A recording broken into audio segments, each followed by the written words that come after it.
അസ്സലാമു അലൈക്കും. പ്രിയപ്പെട്ടവരെ, നമ്മൾ അടുത്ത കാലത്ത് ഒരു പുട്ടി വർക്ക് എടുത്ത വീടിൻ്റെ ആദ്യ രൂപട്ടത്. നമ്മൾ ഈ വീടിൻ്റെ ഫുൾ വർക്ക് നമ്മളാണ് എടുത്തത് കേട്ടോ. അപ്പോൾ ഈ വീടിന് നമ്മൾ ആദ്യം പുട്ടിടുന്നതിന് മുന്നോടിയായി നമ്മൾ അടിഭാഗങ്ങളൊക്കെ എന്ത് ചെയ്യും, ഒരു ജനവാദം ലൈറ്റ് എത്തുന്ന രൂപത്തിൽ നമ്മൾ മൊത്തത്തിൽ 2K പ്രൈമർ 2 കോട്ടടിക്കും.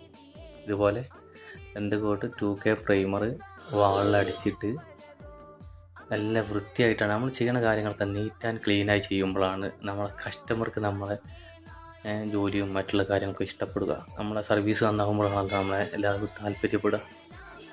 അങ്ങനെയാണ് നമ്മൾ കുട്ടിയുടെ പ്രതലങ്ങളിലൊക്കെ വാളിലൊക്കെ നമ്മൾ ആദ്യം ചെയ്യും. ഇതുപോലെ പൈപ്പ് പിടിച്ചിട്ട് എന്താക്കും, ഫുള്ള്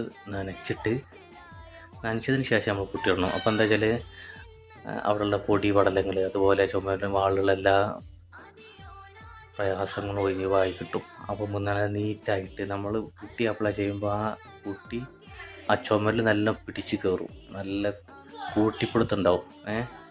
അത് പുട്ടിൻ്റെ ലൈഫിനും അതുപോലെ തന്നെ നിലനിൽപ്പിനൊക്കെ അത്യാവശ്യമാണ്. അപ്പോൾ നമ്മൾ എപ്പോഴും പുട്ടി വർക്ക് നമ്മൾ ചെയ്യുമ്പോൾ ശ്രദ്ധിക്കേണ്ട കാര്യങ്ങളാണ് അതൊക്കെ. ചെയ്യുന്ന എല്ലാ വർക്കുകളും നീറ്റായിട്ട് ചെയ്യുക. അപ്പോഴാണ് നമ്മുടെ പണിയൊക്കെ നമ്മളെല്ലാ കാര്യങ്ങളും നീറ്റായി ചെയ്യുമ്പോഴാണ് നമ്മളെല്ലാവരും ഇഷ്ടപ്പെടുക. അപ്പോഴാണ് നമുക്ക് വർക്കുകളും കൂടുതലായി വരിക. അങ്ങനെ നമ്മളെൻ്റെ അടുത്തും പുട്ടിയൊക്കെ ഇട്ടിട്ട് പിന്നെ നമ്മൾ സൈഡിൽ എന്താ ചെയ്ത് എന്ന് വെച്ചാൽ, പുട്ടിക്ക് ശേഷം 2 കോട്ട് പുട്ടിക്ക് ശേഷം നമ്മൾ പേപ്പറിങ് ഞങ്ങളെല്ലാവരും കൂടി അവിടെ നിന്നിട്ടാണ് പേപ്പർ ഇടും. മൊത്തത്തിൽ എല്ലാവരും കൂട്ടിയിട്ട് പെട്ടെന്ന് പേപ്പറിങ് തീർക്കും. 3-4 മെഷീൻ എത്ര വേണം ആൾക്കനുസരിച്ച് മെഷീനൊക്കെ വാടകയൊക്കെ എടുത്തിട്ട് അല്ലാതെയൊക്കെ ആയിട്ട് നമ്മുടെ കയ്യിലുള്ള മെഷീനൊക്കെ ഉപയോഗിച്ചിട്ട് പെട്ടെന്ന് നമ്മളെന്ത് ചെയ്യും, പേപ്പറിങ്. അതായത് 1-2 ആൾക്കാരൊക്കെ ഏൽപ്പിച്ച് കഴിഞ്ഞാൽ വളരെ പ്രയാസമായിരിക്കും പേപ്പറിങ്ങിൻ്റെ കാര്യം. നമ്മളെല്ലാവരും കൂടെ എത്ര പെട്ടെന്നാണ്ട് തീർത്ത് കഴിഞ്ഞാൽ അതെല്ലാവർക്കും കൂടുതൽ എളുപ്പമാണ് കാര്യം. അങ്ങനെ പേപ്പറിങ്ങൊക്കെ നമ്മൾ നല്ല വൃത്തിയാക്കി ചെയ്യും. അതിന് ശേഷമാണ് എന്ത് ചെയ്യാൻ, നമ്മൾ പ്രൈമർ അടിക്കൽ. അപ്പോൾ എല്ലാവരും പുട്ടി വർക്ക് ചെയ്യണവരുടെ ശ്രദ്ധയ്ക്കാണ് ഞാൻ പറഞ്ഞത്.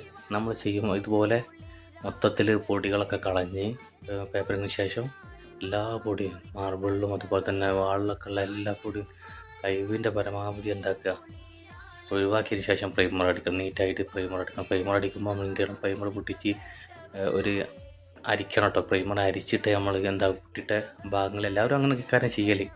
പക്ഷേ എന്നാലും അറിയാത്തവർക്ക് വേണ്ടി പറയാണ്, അങ്ങനെ നീറ്റായി ചെയ്ത ഒരു രൂപമാണിത്. നമുക്ക് ഇവിടെ ഒരുപാട് ഡിസൈനുകൾ നമ്മൾ ഈ വീട്ടിൽ ചെയ്തിട്ടുണ്ട്.